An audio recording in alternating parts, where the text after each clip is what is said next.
আপনারা দেখছেন যে আমি একটি শসার ক্ষেতের খামারে আছি। তো মূলত এটা হচ্ছে প্রদীপ গ্রিন নামের শসা। আপনার ফুল যে কড়া আসছে সেই কড়াই কিন্তু ধরছে, একটাও কিন্তু মিস নাই। এবং পাশাপাশি খুব সাইজ ফুল শসা।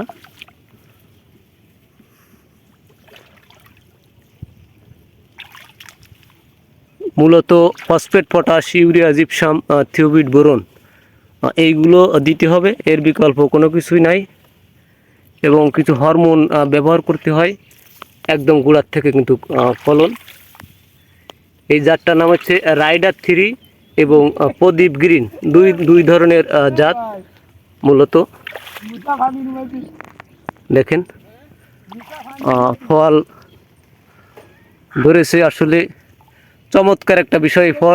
ফলন দেখে অনেকেই খুশি, বা সবাই দেখতে পাচ্ছে যে ফলন কীভাবে হয় বা ফলন কীভাবে ধরেছে। দেখুন, তো চেষ্টা করবেন চাষ করার জন্য। আসলে 1 কেজি শসার যে দাম বর্তমান বাজারে 40 টাকা করে পাইকারি। তো যারা কিনছেন তাদের কাছে খুবই কষ্টকর বিষয় বা কষ্ট লাগছে। তো আমি হচ্ছে কৃষকের পক্ষে এই কারণে যে কৃষকরা সারা জীবন ফসল ফলাই দাম পায় না। তো দাম পাক, এটাই আমি চাই। তাদের যে খরচা, প্রচুর পরিমাণে তাদের খরচা হয় কৃষকদের। তো মূলত গিটে গিটে ফলন, আপনারা দেখলে অবাক হবেন যে ফলনটা ধরেছে একটা গাছের। যে আমরা মাচার তল থেকে কিন্তু অলরেডি ভিডিও করছি, দেখেন।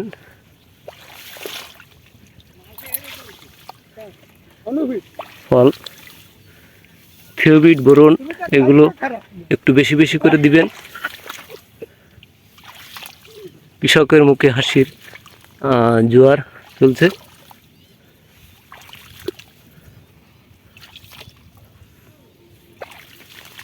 ফল কিন্তু সব জায়গায় সমান হারে হয়েছে।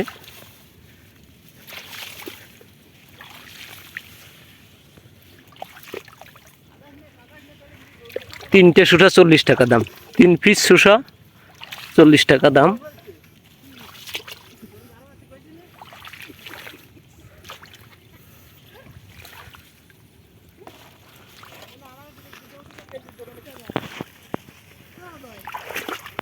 তো মূলত আমরা যে মাচার তলে আছি, এইদিকে আর একটা মাচা দেখেন ফল।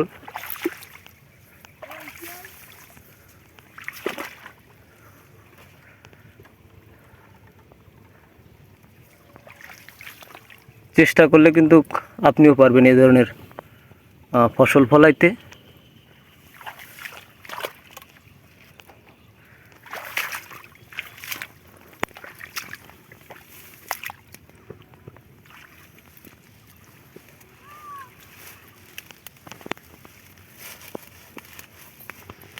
তো আসলে চেষ্টা করলে সম্ভব। আপনারা এই জাতটা নির্বাচন করবেন যে এটা কি জাতের শসা। আমি দেখাইলাম ভিডিওতে, হচ্ছে প্রদীপ গ্রিন আর হচ্ছে রাইডার 3, এই 2 ধরনের জাত।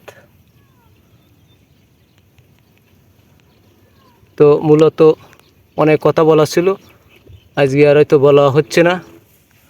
তো আমি মনে করি যে চাষ করতে গেলে জানতে হবে, বুঝতে হবে যে কোনভাবে চাষ করলে লাভবান হওয়া যায়।